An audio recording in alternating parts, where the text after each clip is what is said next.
ഡൽഹി നഗരത്തിലെ ഏറ്റവും തിരക്കേറിയ ഹൈക്കോടതി. നീതിയുടെ ഈ വലിയ കൊട്ടാരത്തിലേക്ക് ഓരോ ദിവസവും ആയിരക്കണക്കിന് ആളുകളാണ് പ്രതീക്ഷയോടെ എത്തുന്നത്. ആ കെട്ടിടത്തിന്റെ അകത്തളങ്ങളിൽ പലപ്പോഴും നിയമത്തിന്റെ കണിശമായ ഭാഷകൾ മുഴങ്ങാറുണ്ട്. അവിടെ കോടതി മുറി നമ്പർ 15-ൽ ഇരിക്കുന്നത് ജഡ്ജി അരവിന്ദ് വർമ്മയാണ്. വെറും 30 വയസ്സ് മാത്രം പ്രായമുള്ള ഈ യുവാവ് ചുരുങ്ങിയ കാലം കൊണ്ട് തന്നെ ഡൽഹിയിലെ നിയമവൃത്തങ്ങളിൽ ഒരു വിസ്മയമായി മാറിയിരുന്നു. ഗൗരവമേറിയ മുഖം, സൂക്ഷ്മമായ നോട്ടം, ബുദ്ധിശക്തി, ഇതായിരുന്നു അരവിന്ദ് വർമ്മയുടെ അടയാളം. അരവിന്ദിന്റെ കോടതിയിൽ വികാരങ്ങൾക്ക് സ്ഥാനമില്ല. സത്യം എവിടെയാണോ അവിടേക്ക് അദ്ദേഹത്തിന്റെ വിരലുകൾ നീതിയുടെ ദണ്ഡുമായി നീങ്ങാറുള്ളൂ. അതുകൊണ്ട് തന്നെ നഗരത്തിലെ കുറ്റവാളികൾ പോലും അരവിന്ദ് വർമ്മയുടെ ബെഞ്ചിനു മുന്നിൽ വരാൻ ഭയപ്പെട്ടു. കർക്കശക്കാരനായ ജഡ്ജി എന്ന വിശേഷണം അദ്ദേഹം അഭിമാനത്തോടെ കൊണ്ടു നടന്നു. ഓരോ ദിവസവും രാവിലെ കൃത്യം 10 മണിക്ക് തന്റെ കറുത്ത ആഡംബര കാറിൽ കോടതി കവാടത്തിൽ വന്നിറങ്ങുന്ന അദ്ദേഹത്തെ പോലീസ് ഉദ്യോഗസ്ഥർ സല്യൂട്ട് നൽകി സ്വീകരിക്കും. ചുറ്റുമുള്ള ആദരവും പദവിയുടെ ഗാംഭീര്യവും അരവിന്ദിനെ ഒരു തരം അഹങ്കാരത്തിലേക്കോ അല്ലെങ്കിൽ ഒരു പ്രത്യേക തരം ഏകാന്തതയിലേക്കോ തള്ളിവിട്ടിരുന്നു. തന്റെ ഭൂതകാലത്തെക്കുറിച്ച് അധികമാർക്കും അറിയില്ലായിരുന്നു. മണ്ണിൽ പണിയെടുത്ത് തളരുന്ന മനുഷ്യരുടെ ഇടയിൽ നിന്ന് ദാരിദ്ര്യത്തിന്റെ കയ്പുനീർ കുടിച്ചു വളർന്ന ആ പഴയ ബാലനെ അരവിന്ദ് എവിടെയോ കുഴിച്ചു മൂടിയിരുന്നു. താൻ ഇന്ന് അനുഭവിക്കുന്ന ഈ വലിയ പദവിയും പണവും തന്റെ മാത്രം അധ്വാനത്തിന്റെ ഫലമാണെന്ന് അദ്ദേഹം വിശ്വസിച്ചു. ആ വിജയത്തിന്റെ ലഹരിയിൽ തന്നെ ഇവിടം വരെ എത്തിക്കാൻ കാരണമായ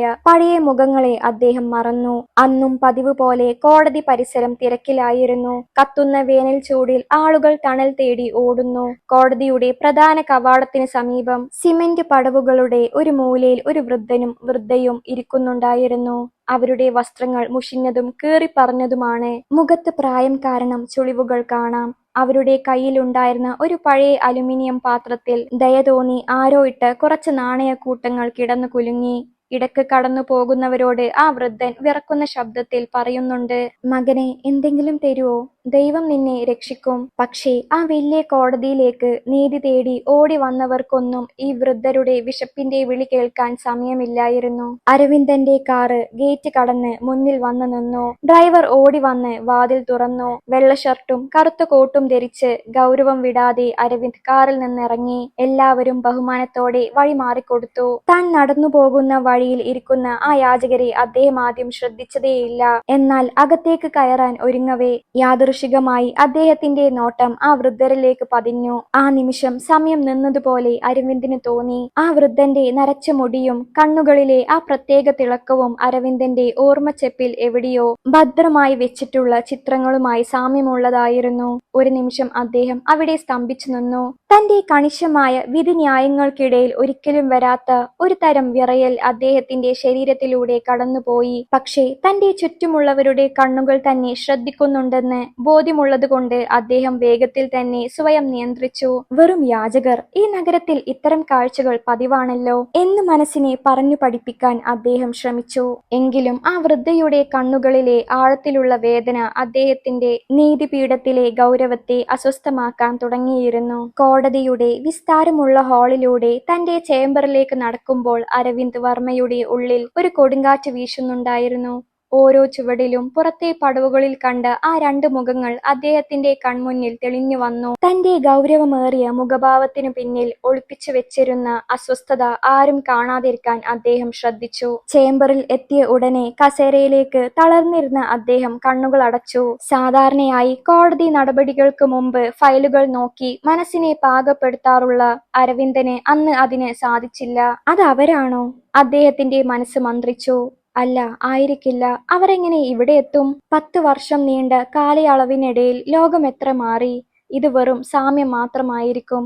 അദ്ദേഹം സ്വയം ആശ്വസിക്കാൻ ശ്രമിച്ചു. പക്ഷെ ആ വൃദ്ധന്റെ കണ്ണുകളിലെ ദയനീയമായ ആ നോട്ടം, തന്റെ ബാല്യത്തിൽ താൻ പലവട്ടം കണ്ടിട്ടുള്ള അതേ നോട്ടം, അദ്ദേഹത്തിന്റെ ചിന്തകളെ കീഴ്പ്പെടുത്തിക്കൊണ്ടിരുന്നു. കോടതി നടപടികൾ ആരംഭിച്ചു. ബെഞ്ച് ക്ലർക്ക് ഓരോ കേസും വിളിച്ചുകൊണ്ടിരുന്നു. വക്കീലന്മാർ വാദമുഖങ്ങൾ നിരത്തി. സാക്ഷികൾ പ്രതിക്കൂട്ടിൽ നിന്നു. പക്ഷേ അരവിന്ദന്റെ ശ്രദ്ധ എവിടെയോ ചിതറിപ്പോയിരുന്നു. തന്റെ കരിയറിൽ ഉടനീളം അദ്ദേഹം പുലർത്തിയിരുന്ന ആ അസാമാന്യമായ ഏകാഗ്രത അന്ന് അദ്ദേഹത്തെ ചതിച്ചു. മുന്നിലിരിക്കുന്ന ഫയലുകളിലെ അക്ഷരങ്ങൾ അദ്ദേഹത്തിനു മുന്നിൽ മങ്ങാൻ തുടങ്ങി. തന്റെ കാതുകളിൽ വക്കീലന്മാരുടെ വാദപ്രതിവാദങ്ങൾക്കു പകരം പുറത്തെ ആ പടവുകളിൽ നിന്ന് ഉയർന്ന മകനെ എന്ന വിളി മുഴങ്ങിക്കൊണ്ടിരുന്നു. ആ വിളി വെറുമൊരു അപേക്ഷയായിരുന്നില്ല, അതൊരു വലിയ ചോദ്യമായിരുന്നു. നീതിയുടെ സിംഹാസനത്തിൽ ഇരിക്കുന്ന ഈ മനുഷ്യൻ തന്റെ സ്വന്തം രക്തത്തോട് കാണിച്ച അനീതിയെക്കുറിച്ചുള്ള ചോദ്യം. അരവിന്ദൻ വിയർക്കാൻ തുടങ്ങി. താൻ ഉപേക്ഷിച്ചു പോന്ന ആ പഴയ ഗ്രാമവും അവിടുത്തെ കളിമൺ ചുവരുകളുള്ള ചെറിയ വീടും അദ്ദേഹത്തിന്റെ ഓർമ്മകളിൽ മിന്നിമറഞ്ഞു. തന്റെ അധ്വാനത്തിലൂടെ താൻ കെട്ടിപ്പൊക്കിയ ഈ പദവികൾക്കും പ്രശസ്തിക്കും ഇടയിൽ ആ പാവപ്പെട്ട മനുഷ്യർക്ക് സ്ഥാനമില്ലെന്ന് പണ്ട് തീരുമാനിച്ചത് തെറ്റായി പോയോ എന്ന് അദ്ദേഹം ആദ്യമായി സംശയിച്ചു. ഉച്ചക്ക് കോടതി ലഞ്ച് ബ്രേക്കിനായി പിരിഞ്ഞു. സഹപ്രവർത്തകർ ഭക്ഷണത്തിനായി ക്ഷണിച്ചെങ്കിലും തലവേദനയാണെന്ന് പറഞ്ഞ് അരവിന്ദ് ഒഴിഞ്ഞുമാറി. എല്ലാവരും പോയി എന്ന് ഉറപ്പുവരുത്തിയ ശേഷം അദ്ദേഹം തന്റെ ഔദ്യോഗിക വസ്ത്രമായ ഗൗൺ അഴിച്ചുവെച്ചു. മനസ്സിന്റെ വലിപ്പത്തേക്കാൾ വലിയ ഭാരമായി ആ കറുത്ത കോട്ട് അദ്ദേഹത്തിന് തോന്നി. പദവിയുടെയും അഭിമാനത്തിന്റെയും കവചങ്ങൾ മാറ്റിവെച്ച് ഒരു സാധാരണക്കാരനായി അദ്ദേഹം പിൻവാതിലൂടെ കോടതിക്ക് പുറത്തേക്ക് നടന്നു. കത്തുന്ന വെയിലിൽ കോടതിയുടെ പാർക്കിംഗ് ഏരിയയും പരിസരവും ഉരുകുകയായിരുന്നു. അരവിന്ദ് പതുക്കെ ആ പടവുകൾക്ക് സമീപത്തേക്ക് നീങ്ങി. ദൂരെ നിന്ന് തന്നെ അദ്ദേഹം അവരെ കണ്ടു. അവർ ഇപ്പോഴും അവിടെ തന്നെയുണ്ട്. വൃദ്ധൻ തന്റെ കീറിയ തോർത്തുകൊണ്ട് വെയിൽ മറക്കാൻ ശ്രമിക്കുന്നു. വൃദ്ധ തന്റെ കയ്യിലുള്ള പാത്രം ചേർത്തു പിടിച്ച് തളർന്നിരിക്കുന്നു. അവരുടെ അടുത്തേക്ക് ചെല്ലുന്തോറും അരവിന്ദിന്റെ ഹൃദയമിടിപ്പ് കൂടി വന്നു. തന്റെ ജീവിതത്തിൽ ആദ്യമായി അദ്ദേഹം ഒരു പരാജയ ഭീതി അനുഭവിച്ചു. ഒരു ക്രിമിനൽ കുറ്റവാളിയെ വിസ്തരിക്കുന്നതിനേക്കാൾ വലിയ വെല്ലുവിളിയായി ആ രണ്ട് വൃദ്ധരുടെ സാമീപ്യം അദ്ദേഹത്തിന് അനുഭവപ്പെട്ടു. അദ്ദേഹം അവരുടെ തൊട്ടടുത്തെത്തി. വിയർപ്പും പൊടിയും കലർന്ന ആ വൃദ്ധരുടെ ഗന്ധം അരവിന്ദന്റെ മൂക്കിൽ കയറി. അത് അദ്ദേഹത്തിന് അപരിചിതമായിരുന്നില്ല. തന്റെ ബാല്യത്തിന്റെ ഗന്ധമായിരുന്നു അത്. പെട്ടെന്ന് ആ വൃദ്ധ പതുക്കെ തല ഉയർത്തി. അവരുടെ കാഴ്ച മങ്ങിയിട്ടുണ്ടെങ്കിലും ആ സാമീപ്യം അവർ തിരിച്ചറിഞ്ഞു. കൈകൾ നീട്ടിക്കൊണ്ട് അവർ പറഞ്ഞു, "മകനെ, എന്തെങ്കിലും തരുവോ? രാവിലെ മുതൽ ഈ വയറ്റിൽ ഒരു തുള്ളി വെള്ളം പോലും വീണിട്ടില്ല." ആ ശബ്ദം, അത് കേട്ടതും അരവിന്ദന്റെ ഉള്ളിൽ എവിടെയോ ഒരു വിള്ളൽ വീണു. നീതിപീഠത്തിലെ ആ കർക്കശക്കാരൻ ഒരു നിമിഷം ഇല്ലാതെയായി. പകരം വിശന്നു കരയുന്ന തന്റെ ബാല്യകാലത്തേക്ക് അദ്ദേഹം മടങ്ങിപ്പോയി. അവരുടെ മുഖത്തെ ഓരോ ചുളിവും ഓരോ കഥ പറയുന്നുണ്ടായിരുന്നു. താൻ എത്രയൊക്കെ നിഷേധിക്കാൻ ശ്രമിച്ചാലും ആ മുഖങ്ങൾ തന്റെ അച്ഛന്റെയും അമ്മയുടെയും ആണെന്ന് അദ്ദേഹത്തിന് ബോധ്യമായി. പക്ഷേ ഒരു ജഡ്ജി എന്ന നിലയിലുള്ള തന്റെ സ്ഥാനവും ഈ ലോകത്തിനു മുന്നിൽ കെട്ടിപ്പൊക്കിയ തന്റെ പ്രതിച്ഛായയും ആ സത്യം വിളിച്ചു പറയുന്നതിൽ നിന്ന് അദ്ദേഹത്തെ തടഞ്ഞു. വിറക്കുന്ന കൈകളോടെ പോക്കറ്റിൽ നിന്ന് കുറച്ച് നോട്ടുകൾ എടുത്ത് അദ്ദേഹം ആ പാത്രത്തിലേക്ക് ഇട്ടു. പക്ഷേ പണമല്ല, മറിച്ച് പ്രായശ്ചിത്തത്തിനുള്ള കണ്ണീരാണ് തന്റെ കണ്ണുകളിൽ നിറയുന്നതെന്ന് അരവിന്ദ് തിരിച്ചറിഞ്ഞു. ആ പഴയ അലുമിനിയം പാത്രത്തിൽ വീണ നോട്ടുകളിലേക്ക് ആ വൃദ്ധർ അത്ഭുതത്തോടെ നോക്കി. 5 or 10 രൂപയുടെ നാണയത്തുട്ടുകൾ മാത്രം കണ്ടു ശീലിച്ച ആ പാത്രത്തിൽ 500-ന്റെയും 2000-ന്റെയും പുത്തൻ നോട്ടുകൾ തിളങ്ങി നിന്നു. ഇത്ര വലിയ തുക നൽകിയ ആൾ ആരാണെന്നറിയാൻ ആ വൃദ്ധർ പതുക്കെ തല ഉയർത്തി. അരവിന്ദ് അവിടെ തന്നെ നിൽക്കുകയായിരുന്നു. തന്റെ മനസ്സിന്റെ നിയന്ത്രണം നഷ്ടപ്പെടുന്ന അവസ്ഥ. ആ വൃദ്ധൻ അദ്ദേഹത്തിന്റെ മുഖത്തേക്ക് സൂക്ഷിച്ചു നോക്കി. ആ നോട്ടത്തിൽ ഒരു തിരിച്ചറിയലിന്റെ മിന്നലാട്ടം അരവിന്ദ് കണ്ടു. തന്റെ മകൻ 10 വർഷം കൊണ്ട് എത്രമാത്രം മാറിയിട്ടുണ്ടാകുമെന്ന് ആ അച്ഛൻ സ്വപ്നങ്ങളിൽ പോലും കരുതിയിട്ടുണ്ടാകില്ല. പക്ഷേ ഒരു പിതാവിന്റെ ഉള്ളിലെ സഹജമായ വികാരം ആ രൂപത്തെ തിരിച്ചറിയുകയായിരുന്നു. വൃദ്ധൻ വിറക്കുന്ന സ്വരത്തിൽ ചോദിച്ചു, "മകനെ, നിന്റെ പേരെന്താണ്? നിന്നെ കാണാൻ എന്റെ മകനെ പോലെയുണ്ട്." ആ ചോദ്യം അരവിന്ദന്റെ ഹൃദയത്തിൽ ഒരാണി തറച്ചതുപോലെ വേദനയുണ്ടാക്കി. തന്റെ പേര് പറയണോ അതോ ജഡ്ജി എന്ന പദവിയുടെ പിന്നിൽ ഒളിക്കണോ എന്നറിയാതെ അദ്ദേഹം കുഴങ്ങി. ചുറ്റും ആളുകൾ കൂടുന്നുണ്ടോ എന്ന് അദ്ദേഹം ഭയത്തോടെ നോക്കി. പക്ഷെ ആ നിമിഷം സ്നേഹത്തിനു മുന്നിൽ ലോകം നിശ്ചലമായി. തന്റെ അച്ഛന്റെ മുഖത്തെ ദരിദ്രം വരച്ചിട്ട അടയാളങ്ങൾ കണ്ടപ്പോൾ അരവിന്ദന്റെ ഉള്ളിലെ അഹങ്കാരമെല്ലാം പുക പോലെ അലിഞ്ഞുപോയി. "നിങ്ങളുടെ മകൻ എവിടെയാണ്?" അരവിന്ദ് ശബ്ദം ഇടറാതെ ചോദിക്കാൻ ശ്രമിച്ചു. വൃദ്ധൻ ഒരു ദീർഘനിശ്വാസം വിട്ടു. അദ്ദേഹത്തിന്റെ കണ്ണുകൾ നിറഞ്ഞൊഴുകി. "അവൻ വലിയ ഒരാളാകാൻ പോയതാണ് മോനെ. നഗരത്തിൽ വലിയ ജഡ്ജിയാണെന്നൊക്കെ ആളുകൾ പറയുന്നു. പക്ഷെ ഞങ്ങൾക്കറിയില്ല. അവൻ സുഖമായി ഇരിക്കുന്നുണ്ടാകുമെന്ന് ഞങ്ങൾ വിശ്വസിക്കുന്നു." ആ വാക്കുകൾ കേട്ടപ്പോൾ അരവിന്ദന്റെ കാലുകൾക്ക് ബലം നഷ്ടപ്പെട്ടതുപോലെ തോന്നി. താൻ വലിയ ജഡ്ജിയായി ഇവിടെ സുഖമായി വാഴുമ്പോൾ തന്റെ മാതാപിതാക്കൾ തന്റെ തന്നെ കോടതിക്ക് പുറത്ത് വിശപ്പടക്കാൻ പാത്രവുമായി ഇരിക്കുന്നു. അരവിന്ദ് പതുക്കെ താഴെയിരുന്നു. ആ മുഷിഞ്ഞ നിലത്ത് തന്റെ ലക്ഷങ്ങൾ വിലയുള്ള സ്യൂട്ടിനെ കുറിച്ച് ചിന്തിക്കാതെ അദ്ദേഹം ആ മാതാപിതാക്കളുടെ അരികിലിരുന്നു. പെട്ടെന്ന് ആ വൃദ്ധ ബോധം മറഞ്ഞു വീഴാൻ തുടങ്ങി. വിശപ്പും തളർച്ചയും അമിതമായ ചൂടും കാരണം അവരുടെ ശരീരം ക്ഷീണിച്ചിരുന്നു. ആ വൃദ്ധൻ നിലവിളിച്ചുകൊണ്ട് അവരെ താങ്ങാൻ ശ്രമിച്ചു. അരവിന്ദ് ഒട്ടും വൈകിയില്ല. തന്റെ ഔദ്യോഗിക പദവികൾ നൽകുന്ന ഗമയെല്ലാം ദൂരേക്കെറിഞ്ഞ് അദ്ദേഹം ആ വൃദ്ധയെ കൈകളിൽ വാരിയെടുത്തു. കോടതി പരിസരത്തുള്ളവർ അമ്പരപ്പോടെ ആ കാഴ്ച കണ്ടുനിന്നു. നഗരത്തിലെ ഏറ്റവും കർക്കശക്കാരനായ ജഡ്ജി അരവിന്ദ് വർമ്മ കീറിപ്പറഞ്ഞ വസ്ത്രം ധരിച്ച ഒരു ഭിക്ഷാടകയെ മാറോട് ചേർത്ത് തന്റെ കാറിലേക്ക് ഓടുന്നു. അദ്ദേഹത്തിന്റെ വസ്ത്രത്തിൽ അഴുക്കും പൊടിയും പറ്റിയിരുന്നു. പക്ഷേ അദ്ദേഹം അതൊന്നും കാര്യമാക്കിയില്ല. ഡ്രൈവർ അത്ഭുതത്തോടെ നോക്കി നിൽക്കെ അരവിന്ദ് ആക്രോശിച്ചു. നോക്കി നിൽക്കാതെ വണ്ടിയെടുക്കൂ, ആശുപത്രിയിലേക്ക്. ആ വൃദ്ധനെയും കാറിൽ കയറ്റി അരവിന്ദ് ആശുപത്രിയിലേക്ക് പാഞ്ഞു. യാത്രയിലുടനീളം അദ്ദേഹം തന്റെ അമ്മയുടെ തണുത്ത കൈകൾ ചേർത്തു പിടിച്ചു. അമ്മ, കണ്ണു തുറക്കൂ, നിങ്ങളുടെ മകൻ എത്തിയിരിക്കുന്നു എന്ന് അദ്ദേഹം ഉള്ളുരുകി പ്രാർത്ഥിച്ചു.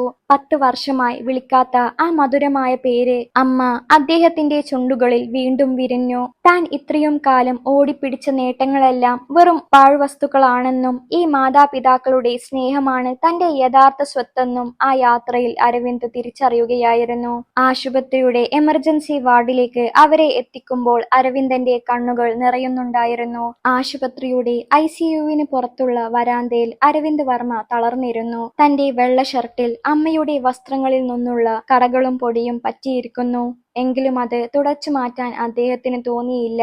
ഓരോ നിമിഷവും ഡോക്ടർ പുറത്തു വരുന്നത് അദ്ദേഹം ഭയത്തോടെയും പ്രതീക്ഷയോടെയും കാത്തിരുന്നു. അരികിലിരുന്ന അച്ഛന്റെ തോളിൽ കൈവെക്കുമ്പോൾ അരവിന്ദന്റെ കൈകൾ വിറക്കുന്നുണ്ടായിരുന്നു. 10 വർഷം മുമ്പ് താൻ ഉപേക്ഷിച്ചു പോന്ന ആ മനുഷ്യൻ ഇന്ന് എത്രമാത്രം വൃദ്ധനായിരിക്കുന്നു. കഠിനമായ അധ്വാനം അദ്ദേഹത്തിന്റെ നട്ടെല്ലിനെ വളച്ചിരിക്കുന്നു, കാഴ്ചയെ മങ്ങിച്ചിരിക്കുന്നു. അരവിന്ദന്റെ ചിന്തകൾ 10 വർഷം പിന്നിലേക്ക് സഞ്ചരിച്ചു. പഠിക്കാൻ മിടുക്കനായിട്ടും സൗകര്യങ്ങളില്ലാത്തതിന്റെ പേരിൽ താൻ അനുഭവിച്ച അപകർഷതാബോധം. കോളേജിൽ പഠിക്കുമ്പോൾ കൂട്ടുകാർക്കിടയിൽ തന്റെ ദരിദ്രമായ ചുറ്റുപാടുകൾ വെളിപ്പെടുമോ എന്ന ഭയം അരവിന്ദന് ഉണ്ടായിരുന്നു. ഒരിക്കൽ അച്ഛൻ കീറിപ്പറഞ്ഞ വസ്ത്രങ്ങളുമായി കോളേജിൽ വന്നപ്പോൾ അത് തന്റെ അച്ഛനാണെന്ന് പറയാൻ മടിച്ച് ഒരു അപരിചിതനെ പോലെ താൻ മാറി നിന്ന ആ നിമിഷം അരവിന്ദന്റെ ഹൃദയത്തിൽ ഇപ്പോഴും ഒരു കനലായി നീറുന്നുണ്ട്.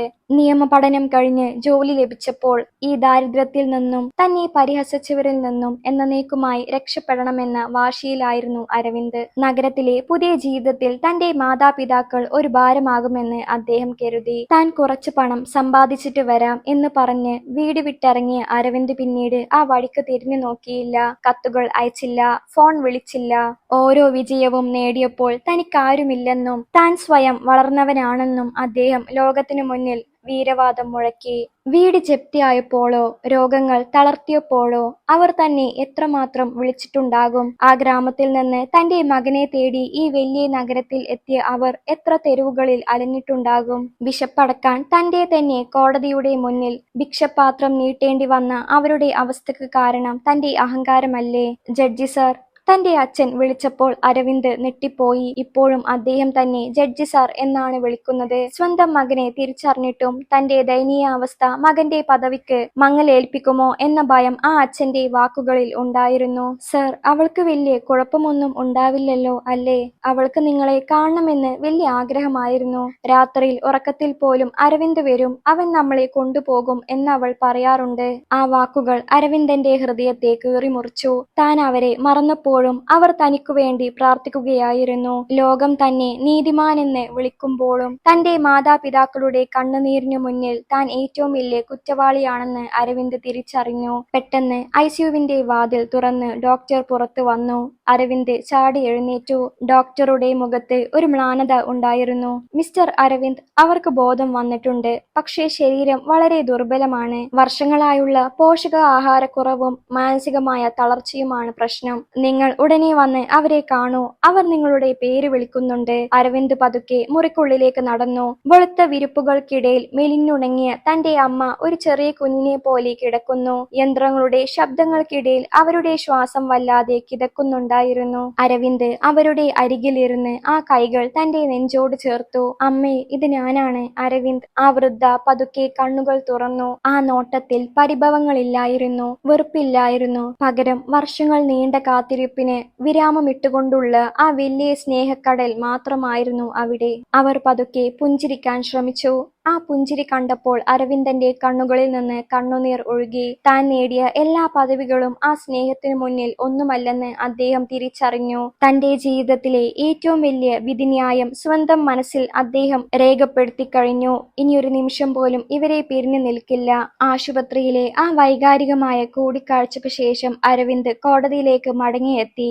എന്നാൽ പഴയ അരവിന്ദ് വർമ്മയായിരുന്നില്ല അദ്ദേഹം. കോടതി മുറിയിലേക്ക് കയറുമ്പോൾ അദ്ദേഹം ആ പടവുകളിലേക്ക് ഒരിക്കൽ കൂടി നോക്കി. അന്ന് കോടതിയിൽ വരാനിരുന്ന പ്രധാന കേസ് ഒരു കുടുംബ തർക്കമായിരുന്നു. നഗരത്തിലെ വലിയൊരു ബിസിനസ്സുകാരനായ മകൻ തന്റെ വൃദ്ധരായ മാതാപിതാക്കളെ സംരക്ഷിക്കാൻ തയ്യാറാകാത്തതിനെ തുടർന്ന് അവർ നൽകിയ കേസ്. മുമ്പ് ഇത്തരം കേസുകൾ വരുമ്പോൾ അരവിന്ദ് നിയമത്തിന്റെ വരണ്ട വകുപ്പുകൾ മാത്രമാണ് നോക്കാറുള്ളത്. എന്നാൽ ഇന്ന് ആ കേസ് വിളിച്ചപ്പോൾ അദ്ദേഹത്തിന്റെ കൈകൾ വിറച്ചു. പ്രതിക്കൂട്ടിൽ നിൽക്കുന്ന യുവാവ് ആത്മവിശ്വാസത്തോടെ സംസാരിക്കുകയായിരുന്നു. യുവർ ഓണർ, എന്റെ മാതാപിതാക്കൾക്ക് ഗ്രാമത്തിൽ കഴിയാനാണ് ഇഷ്ടം. നഗരത്തിലെ എന്റെ ജീവിത രീതിയുമായി അവർക്ക് പൊരുത്തപ്പെടാൻ കഴിയില്ല. ഞാൻ അവർക്ക് ആവശ്യമായ പണം അയച്ചു കൊടുക്കാറുണ്ട്. അതിൽ കൂടുതൽ എന്ത് വേണമെന്നാണ് അവർ പറയുന്നത്? ആ യുവാവിന്റെ ഓരോ വാക്കും അരവിന്ദന്റെ കാതുകളിൽ കുത്തിക്കയറി. 10 വർഷം മുമ്പ് താൻ ചിന്തിച്ചിരുന്നതും ഇതേ കാര്യങ്ങളായിരുന്നില്ലേ? മാതാപിതാക്കൾ തന്റെ പദവിക്ക് ഒരു തടസ്സമാകുമെന്ന് കരുതി അവരെ അകറ്റി നിർത്തിയ മകന്റെ ക്രൂരത അരവിന്ദ് ഇപ്പോൾ തിരിച്ചറിയുന്നു. അരവിന്ദ് ആ യുവാവിന്റെ കണ്ണുകളിലേക്ക് സൂക്ഷിച്ചു നോക്കി. പണം കൊടുത്താൽ മാതാപിതാക്കളോടുള്ള കടമ തീരുമെന്ന് നിങ്ങൾ കരുതുന്നുണ്ടോ? അരവിന്ദന്റെ ശബ്ദം കോടതി മുറിയിൽ ഗൗരവത്തോടെ മുഴങ്ങി. നിങ്ങളെ ഈ നിലയിലെത്തിക്കാൻ അവർ എത്ര രാത്രികൾ വിശന്നിരുന്നിട്ടുണ്ടാകും എന്ന് നിങ്ങൾ ചിന്തിച്ചിട്ടുണ്ടോ? അവർക്ക് പണമല്ല വേണ്ടത്, മറിച്ച് അവരുടെ മകന്റെ സാമീപ്യമാണ്. നിങ്ങൾ ഇന്നീ പദവിയിൽ നിൽക്കുന്നത് അവരുടെ ത്യാഗത്തിന്റെ മുകളിലാണ്. കോടതി മുറിയിൽ നിശബ്ദത പടർന്നു. എല്ലാവരും അത്ഭുതപ്പെട്ടു. സാധാരണയായി നിയമം മാത്രം സംസാരിക്കുന്ന ജഡ്ജി ഇന്ന് വികാരങ്ങളെക്കുറിച്ച് സംസാരിക്കുന്നു. അരവിന്ദ് തുടർന്നു. ഈ ലോകത്ത് നിയമത്തിന് ശിക്ഷിക്കാൻ കഴിയാത്ത പല തെറ്റുകളുമുണ്ട്. അതിലൊന്നാണ് സ്വന്തം മാതാപിതാക്കളോട് കാണിക്കുന്ന നന്ദികേട്. നിങ്ങൾക്ക് ഞാൻ ശിക്ഷ നൽകുന്നതിനു മുമ്പ് നിങ്ങളുടെ മാതാപിതാക്കളുടെ കണ്ണുകളിലേക്ക് നോക്കാൻ ഞാൻ ആവശ്യപ്പെടുന്നു. അവിടെ നിങ്ങൾ കാണുന്ന വേദനയ്ക്ക് പരിഹാരം കാണാൻ ഒരു കോടതിക്കും കഴിയില്ല. ആ യുവാവിന്റെ തല പതുക്കെ താഴ്ന്നു. അരവിന്ദ് ആ കേസിൽ വിധി പ്രസ്താവിച്ചു. ആ മകനെ കഠിനമായി ശിക്ഷിക്കുക മാത്രമല്ല, മാതാപിതാക്കളെ മകന്റെ വീട്ടിൽ തന്നെ ആദരവോടെ താമസിപ്പിക്കണമെന്നും അവരുടെ എല്ലാ കാര്യങ്ങളും മകൻ തന്നെ നോക്കണമെന്നും അദ്ദേഹം ഉത്തരവിട്ടു. വിധി പ്രസ്താവിച്ച് തന്റെ ചേംബറിലേക്ക് മടങ്ങുമ്പോൾ അരവിന്ദന് വല്ലാത്തൊരു ഭാരം ഒഴിഞ്ഞുപോയതുപോലെ തോന്നി. ചേംബറിലെത്തിയ അദ്ദേഹം ജനാലയിലൂടെ പുറത്തെ ആകാശത്തേക്ക് നോക്കി. നീതി നടപ്പിലാക്കേണ്ട താൻ സ്വന്തം ജീവിതത്തിൽ ചെയ്ത അനീതിയെക്കുറിച്ച് അദ്ദേഹം വീണ്ടും ഓർത്തു. തന്റെ മുന്നിൽ ശിക്ഷിക്കപ്പെട്ട ആ യുവാവിനേക്കാൾ വലിയ കുറ്റവാളിയാണ് താനെന്ന് അദ്ദേഹം മനസ്സാ സമ്മതിച്ചു. ലോകത്തെ തിരുത്താൻ ഇറങ്ങുന്നതിന് മുമ്പ് ഞാൻ എന്നെ തന്നെ തിരുത്തേണ്ടതുണ്ട്, അദ്ദേഹം മന്ത്രിച്ചു. അദ്ദേഹം ഉടനെ തന്റെ പേഴ്സണൽ അസിസ്റ്റന്റിനെ വിളിച്ചു. എന്റെ അടുത്ത ഒരാഴ്ചത്തെ എല്ലാ പരിപാടികളും റദ്ദാക്കൂ, എനിക്ക് കുറച്ച് അത്യാവശ്യ കാര്യങ്ങളുണ്ട്. അരവിന്ദ് തന്റെ കോട്ട് അഴിച്ചു മാറ്റി. അദ്ദേഹം നേരെ ആശുപത്രിയിലേക്ക് പാഞ്ഞു. അവിടെ തന്റെ മാതാപിതാക്കൾ അദ്ദേഹത്തെ കാത്തിരിക്കുന്നുണ്ട്. 10 വർഷം മുമ്പ് താൻ നഷ്ടപ്പെടുത്തിയ ആ സ്നേഹം തിരികെ പിടിക്കാനുള്ള യാത്രയിലായിരുന്നു അദ്ദേഹം. മകന്റെ വിജയങ്ങളിൽ അഭിമാനിക്കുന്ന മാതാപിതാക്കളുടെ അടുത്തേക്ക് ഒരു ജഡ്ജിയായിട്ടല്ല, മറിച്ച് അവരുടെ പഴയ കൊച്ചുമകനായി മടങ്ങാനാണ് അദ്ദേഹം ആഗ്രഹിച്ചത്. ആശുപത്രിയിലെ ജനറൽ വാർഡിന്റെ ഒരു മൂലയിൽ വെളുത്ത വിരിപ്പുകൾക്കിടയിൽ തന്റെ അമ്മ ശാന്തമായി ഉറങ്ങുന്നത് അരവിന്ദ് നോക്കി നിന്നു. മരുന്നുകളുടെയും സ്പിരിറ്റിന്റെയും ഗന്ധമുള്ള ആ മുറിയിൽ വർഷങ്ങൾക്കു ശേഷം അദ്ദേഹം തന്റെ മാതാപിതാക്കളുടെ ശ്വാസത്തിന്റെ താളം കേട്ടു. അരികിൽ ഒരു ചെറിയ സ്റ്റൂളിൽ ഇരുന്ന് തന്റെ അച്ഛൻ തളർന്നുറങ്ങുന്നുണ്ടായിരുന്നു. ആ കൈകൾ ഇപ്പോഴും വിറക്കുന്നുണ്ട്. നഗരത്തിലെ ഏറ്റവും പ്രശസ്തനായ ജഡ്ജി എന്ന തന്റെ വിലാസം ആ ആശുപത്രി മുറിക്കു പുറത്ത് അദ്ദേഹം ഉപേക്ഷിച്ചിരുന്നു. അമ്മ പതുക്കെ കണ്ണുകൾ തുറന്നു. മങ്ങിയ കാഴ്ചയിൽ തന്റെ മകൻ അരികിലിരിക്കുന്നത് കണ്ടപ്പോൾ അവരുടെ മുഖത്ത് ഒരു സ്വർഗീയമായ പുഞ്ചിരി വിരിഞ്ഞു. അവർ വിറക്കുന്ന കൈകൾ പതുക്കെ ഉയർത്തി അരവിന്ദന്റെ കവിളിൽ തലോടി. "മകനെ, നീ എന്തിനാണ് ജോലി കളഞ്ഞ് ഇവിടെ ഇരിക്കുന്നത്? നീ വലിയ ആളല്ലേ, നിനക്ക് തിരക്കുകളില്ലേ?" ആ വാക്കുകൾ കേട്ടപ്പോൾ അരവിന്ദന്റെ ഉള്ളൊന്നു പിടഞ്ഞു. തന്നെ 10 വർഷം വഴിയിൽ ഉപേക്ഷിച്ച മകനോട് പരിഭവമില്ലാതെ അവന്റെ ജോലിയെക്കുറിച്ച് ആശങ്കപ്പെടുന്ന ആ അമ്മയുടെ മനസ്സിനു മുന്നിൽ താൻ എത്ര നിസാരനാണെന്ന് അദ്ദേഹം ഓർത്തു. "അമ്മേ, എനിക്കിപ്പോൾ നിങ്ങളെക്കാൾ വലിയ ജോലികളൊന്നുമില്ല. എന്നോട് ക്ഷമിക്കൂ അമ്മേ, ഞാൻ വൈകിപ്പോയി." അരവിന്ദ് അവരുടെ കൈകളിൽ മുഖം ചേർത്ത് വിതുമ്പി. ശബ്ദം കേട്ട് അച്ഛൻ ഉണർന്നു. അദ്ദേഹം പതുക്കെ എഴുന്നേറ്റ് അരവിന്ദന്റെ തോളിൽ കൈവച്ചു. "കരയരുതു മകനെ, മാതാപിതാക്കളുടെ ജീവിതത്തിൽ പരീക്ഷണങ്ങൾ ഉണ്ടാകും. നീ അത്ഭുതകരമായി ഞങ്ങളുടെ മുന്നിലെത്തിയല്ലോ, അത് മതി. നിന്റെ ഈ വസ്ത്രങ്ങളിൽ അഴുക്കു പറ്റുന്നു, നീ പോയി വിശ്രമിക്കൂ." അരവിന്ദ് അച്ഛന്റെ കൈകൾ പിടിച്ചു. "അച്ഛാ, ഇനി നിങ്ങൾ ഒരിടത്തേക്കും പോകേണ്ടതില്ല. എന്റെ കൂടെ വരികയാണ്. ഇത്രയും കാലം ഞാൻ അനുഭവിച്ചതെല്ലാം നിങ്ങളുടെ കൂടെ പങ്കുവെക്കാൻ എനിക്ക് കഴിഞ്ഞില്ല. പക്ഷെ ഇനി മുതൽ എല്ലാം മാറും." ആശുപത്രിയിലെ നടപടിക്രമങ്ങൾ പൂർത്തിയാക്കാൻ അരവിന്ദ് ഓടി നടന്നു. ഡോക്ടർമാരോട് അദ്ദേഹം വിനയത്തോടെ സംസാരിച്ചു. സാധാരണയായി ജഡ്ജി എന്ന നിലയിൽ ആജ്ഞാപിച്ചു ശീലിച്ച അദ്ദേഹത്തിന്റെ വാക്കുകളിൽ ഇന്ന് അപേക്ഷയുടെ സ്വരമായിരുന്നു. "ഡോക്ടർ, അവർക്ക് ഏറ്റവും നല്ല ചികിത്സ നൽകണം. പണം എത്രയായാലും പ്രശ്നമില്ല." ഡോക്ടർ അത്ഭുതത്തോടെ അരവിന്ദനെ നോക്കി. "മിസ്റ്റർ അരവിന്ദ്, അവർക്ക് മരുന്നിനേക്കാൾ പ്രധാനം സ്നേഹവും സമാധാനവുമാണ്. നിങ്ങൾ അവരുടെ കൂടെയുള്ളത് തന്നെ പകുതി രോഗം മാറ്റും. പക്ഷെ വർഷങ്ങളായുള്ള പട്ടിണി അവരെ വല്ലാതെ തളർത്തിയിട്ടുണ്ട്. പതുക്കെ മാത്രമേ അവർ പഴയ നിലയിലാവൂ." അരവിന്ദ് അമ്മയെ വീൽചെയറിൽ ഇരുത്തി പുറത്തേക്ക് കൊണ്ടുവന്നു. അച്ഛൻ അവരുടെ കൂടെ നടന്നു. ആശുപത്രിക്കു പുറത്ത് തന്റെ ആഡംബരക്കാർ കാത്തു നിൽക്കുന്നുണ്ടായിരുന്നു. പണ്ട് ദരിദ്രത്തെ ഭയന്ന് ഒളിച്ചോടിയ അതേ മകൻ ഇന്ന് അതേ ദരിദ്രത്തിന്റെ അടയാളങ്ങളുള്ള തന്റെ മാതാപിതാക്കളെ ചേർത്തു പിടിച്ച് ലോകത്തിനു മുന്നിലൂടെ തല ഉയർത്തി നടന്നു. കാറിൽ കയറിയപ്പോൾ അമ്മക്ക് വല്ലാത്തൊരു ഭയം തോന്നി. അത്രയും വലിയ വാഹനത്തിൽ അവർ ആദ്യമായിട്ടാണ് കയറുന്നത്. "അരവിന്ദ്, നമ്മൾ എങ്ങോട്ടാണ് പോകുന്നത്? ഞങ്ങൾക്ക് ഗ്രാമത്തിലേക്ക് പോയാൽ മതിയായിരുന്നു. ഇവിടെ വലിയ വലിയ ആളുകളല്ലേ?" അമ്മ പതുക്കെ മന്ത്രിച്ചു. അരവിന്ദ് അമ്മയുടെ കൈകളിൽ അമർത്തി പിടിച്ചു. "അമ്മേ, ഇത് നിങ്ങളുടെ മകന്റെ വീടാണ്. അവിടേക്ക് ഭയമില്ലാതെ വരാം. അവിടെ നിങ്ങളെ ആരും പരിഹസിക്കില്ല. നിങ്ങളെ നോക്കാൻ കുറെ ആളുകൾ ഉണ്ടാകും." യാത്രയിലുടനീളം അരവിന്ദ് ജനാലിലൂടെ പുറത്തെ നഗരത്തെ നോക്കി. ഈ നഗരമാണ് തന്നെ അഹങ്കാരിയാക്കിയത്. ഈ നഗരത്തിലെ പദവികളാണ് തന്റെ മാതാപിതാക്കളെ തനിക്ക് ഭാരമാക്കിയത്. പക്ഷെ ഇന്ന് ആ നഗരത്തിലെ തിരക്കുകൾക്കിടയിലൂടെ മാതാപിതാക്കളെയും കൊണ്ട് സ്വന്തം വീട്ടിലേക്ക് പോകുമ്പോൾ അരവിന്ദ് ആദ്യമായി യഥാർത്ഥ സന്തോഷം അനുഭവിച്ചു. 10 വർഷം മുമ്പ് താൻ നഷ്ടപ്പെടുത്തിയ ആത്മബന്ധം തിരികെ കിട്ടിയതിന്റെ ആശ്വാസമായിരുന്നു അത്. തന്റെ ബംഗ്ലാവിന്റെ ഗേറ്റ് കടന്ന് കാറ് അകത്തേക്ക് കയറുമ്പോൾ ഒരു പുതിയ ജീവിതത്തിന്റെ തുടക്കമായിരുന്നു അവിടെ കുറിക്കപ്പെട്ടത്. ഗേറ്റിന് മുന്നിൽ കാവൽ നിന്നിരുന്ന സുരക്ഷാ ജീവനക്കാർ വണ്ടി കണ്ട ഉടനെ സല്യൂട്ട് നൽകി. ആ വലിയ ഗേറ്റ് പതുക്കെ തുറന്നപ്പോൾ അകത്തെ പച്ചപ്പും ഭംഗിയുള്ള പൂന്തോട്ടവും കണ്ട് അമ്മയുടെയും അച്ഛന്റെയും കണ്ണുകൾ വിടർന്നു. കാർ പോർച്ചിൽ വണ്ടി നിർത്തിയപ്പോൾ വീട്ടുജോലിക്കാർ പുറത്തേക്ക് ഓടി വന്നു. സാധാരണയായി ഗൗരവത്തോടെ കാറിൽ നിന്ന് ഇറങ്ങുന്ന ജഡ്ജി സാറിന് പകരം ഇന്ന് തന്റെ മാതാപിതാക്കളെ അതീവ ജാഗ്രതയോടെയും സ്നേഹത്തോടെയും താങ്ങിയെടുക്കുന്ന ഒരു മകനെയാണ് അവർ കണ്ടത്. "ഇതെന്റെ അമ്മയും അച്ഛനുമാണ്." അവിടെയുണ്ടായിരുന്ന എല്ലാവരോടുമായി അരവിന്ദ് പ്രഖ്യാപിച്ചു. "ഇനി മുതൽ ഈ വീട്ടിലെ ഏറ്റവും പ്രധാനപ്പെട്ട വ്യക്തികൾ ഇവരായിരിക്കും. ഇവരുടെ ഓരോ കാര്യവും അതീവ ശ്രദ്ധയോടെ നോക്കണം." ജോലിക്കാർ അത്ഭുതത്തോടെ പരസ്പരം നോക്കി. ജഡ്ജി സാർ ഇത്രയും കാലം ഒറ്റയ്ക്കായിരുന്നു ഈ വലിയ വീട്ടിൽ താമസിച്ചിരുന്നത്. അദ്ദേഹത്തിന് മാതാപിതാക്കളുണ്ടെന്നു പോലും പലരും അറിഞ്ഞിരുന്നില്ല. വീട്ടിനകത്തെ എയർ കണ്ടീഷണർ ചെയ്ത തണുപ്പും വില കൂടിയ ഫർണിച്ചറുകളും കണ്ടപ്പോൾ അമ്മക്ക് വല്ലാത്തൊരു അപരിചിതത്വം തോന്നി. മാർബിൾ തറയിലൂടെ നടക്കുമ്പോൾ താൻ വീണു പോകുമോ എന്നവർ ഭയപ്പെട്ടു. "മകനെ, ഇത്രയും വലിയ വീട് എന്തിനാണ് നിനക്ക്? നമുക്ക് ആ പഴയ ഓലമേന വീട് മതിയായിരുന്നു." അമ്മ പതുക്കെ മന്ത്രിച്ചു. ആ വാക്കുകൾ അരവിന്ദന്റെ ഹൃദയത്തിൽ സ്പർശിച്ചു. താൻ കെട്ടിപ്പൊക്കിയ ഈ ആഡംബരങ്ങളൊന്നും തന്റെ മാതാപിതാക്കളുടെ സ്നേഹത്തിന് പകരമാവില്ലെന്ന് അദ്ദേഹം വീണ്ടും തിരിച്ചറിഞ്ഞു. അരവിന്ദ് അവരെ മുകളിലത്തെ നിലയിലെ ഏറ്റവും സൗകര്യമുള്ള മുറിയിലേക്ക് കൊണ്ടുപോയി. മൃദുവായ കിടക്കയും നല്ല വെളിച്ചവുമുള്ള ആ മുറി അവർക്കായി പ്രത്യേകം ഒരുക്കിയിരുന്നു. അച്ഛൻ ജനാൽക്കൽ പോയി പുറത്തെ കാഴ്ചകൾ നോക്കി. ഇത്രയും കാലം തെരുവിൽ കഴിഞ്ഞ അവർക്ക് ഈ ശാന്തത ഒരു സ്വപ്നം പോലെ തോന്നി. "അരവിന്ദേ, നീ ഇത്രയും വലിയ ഒരാളായതിൽ എനിക്ക് അഭിമാനമുണ്ട്. പക്ഷെ നിനക്ക് ഞങ്ങളെ ഓർക്കാൻ കുറച്ച് വൈകിപ്പോയി." അച്ഛൻ ശാന്തമായി പറഞ്ഞു. ആ വാക്കുകളിൽ പരാതി ഉണ്ടായിരുന്നില്ല, മറിച്ച് ഒരു വലിയ സത്യത്തിന്റെ നൊമ്പരമുണ്ടായിരുന്നു. അന്ന് വൈകുന്നേരം അരവിന്ദ് അവർക്കായി തന്റെ കൈകൾ കൊണ്ട് തന്നെ ഭക്ഷണം വിളമ്പി. വർഷങ്ങൾക്ക് ശേഷം ഒരു മേശയ്ക്ക് ചുറ്റും ഇരുന്ന് അവർ സംസാരിച്ചു.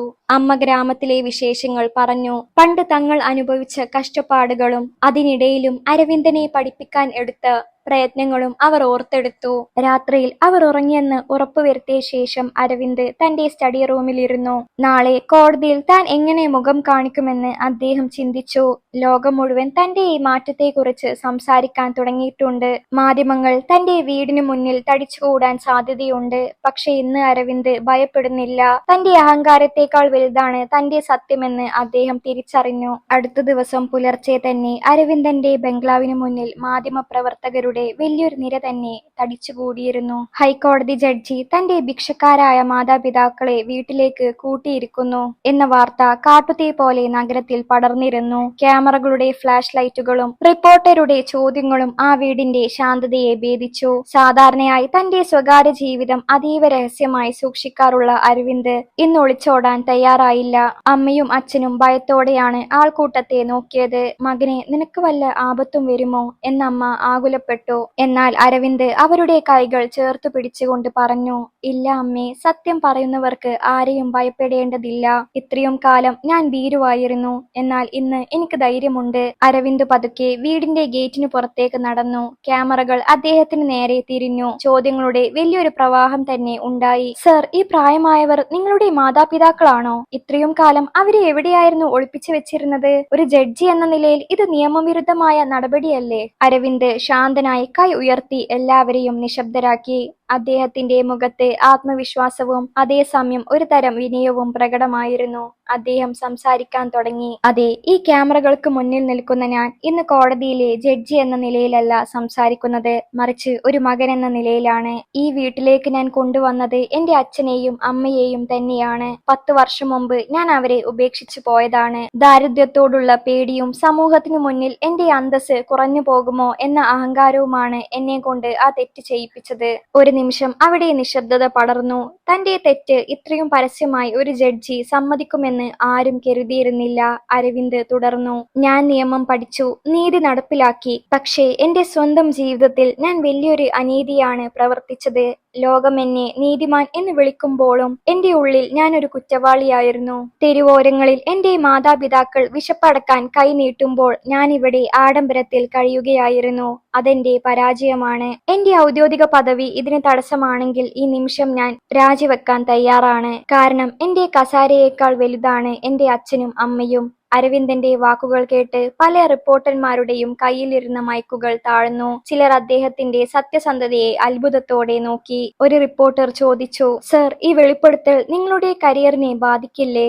ജനങ്ങൾ നിങ്ങളെ എങ്ങനെ വിശ്വസിക്കും? അരവിന്ദ് പുഞ്ചിരിച്ചുകൊണ്ട് മറുപടി നൽകി, സ്വന്തം ജീവിതത്തിലെ തെറ്റുകൾ സമ്മതിക്കാനും തിരുത്താനും ധൈര്യമില്ലാത്ത ഒരാൾക്ക് മറ്റുള്ളവരുടെ ജീവിതത്തിൽ നീതി നടപ്പിലാക്കാൻ അവകാശമില്ല. ഞാൻ ഇന്ന് കൂടുതൽ ശക്തനാണ്, കാരണം എന്റെ ഉള്ളിലെ കള്ളത്തരങ്ങൾ ഞാൻ നീക്കം ചെയ്തിരിക്കുന്നു. സമൂഹം എന്നെ എങ്ങനെ കാണുന്നു എന്നതിനേക്കാൾ എന്റെ അച്ഛന്റെയും അമ്മയുടെയും കണ്ണുകളിലെ സമാധാനമാണ് എനിക്ക് പ്രധാനം. അന്ന് വൈകുന്നേരത്തോടെ വാർത്താ ചാനലുകളിൽ അരവിന്ദ് ഒരു ചർച്ചാ വിഷയമായി മാറി. ചിലർ അദ്ദേഹത്തെ വിമർശിച്ചു. എങ്ങനെ ഒരു മകന് ഇത്രയും ക്രൂരനാകാൻ കഴിയുമെന്ന് അവർ ചോദിച്ചു. എന്നാൽ ഭൂരിഭാഗം ആളുകളും അരവിന്ദന്റെ മാറ്റത്തെയും സത്യസന്ധതയെയും അഭിനന്ദിച്ചു. തെറ്റുപറ്റാത്ത മനുഷ്യരില്ലെന്നും എന്നാൽ അത് തിരുത്താൻ കാണിച്ച മനസ്സ് വലിയ കാര്യമാണെന്നും അവർ വാദിച്ചു.